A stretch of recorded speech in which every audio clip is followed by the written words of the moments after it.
शिवसेनेनं खासदार हेमंत पाटील आणि भावना गवळींचं तिकीट कापलं। दोघांचाही योग्य सन्मान करणार, मुख्यमंत्री एकनाथ शिंदेंचं सूचक विधान। बाळासाहेबांनी आणि उद्धव ठाकरेंनी 5 वेळा खासदार बनवलं, मात्र आता 10 तास रांगेत उभं राहूनही तिकीट कापलं। आदित्य ठाकरेंचा भावना गवळींना टोला।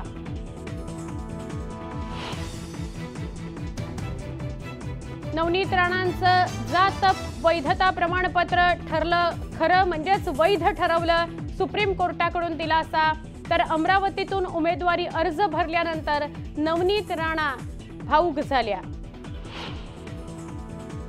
संजय राऊतांनी मुख्यमंत्र्यांवर केलेल्या टीकेचा फडणवीसांकडून समाचार। विरोधकांकडून फक्त अफवा पसरवण्याचं काम सुरू असल्याचा फडणवीसांचा राऊतांसह विरोधकांना टोला। नारायण राणेंना भाजप लोकसभेचं तिकीट देणार नाही, आमदार वैभव नाईकांचा राणेंना टोला।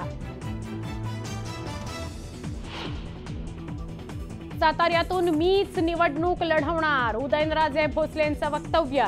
तर विकासाच्या मुद्द्यावर निवडणूक लढणार, जनता पाठिंबा देईलच, उदयनराजेंनी व्यक्त केला विश्वास।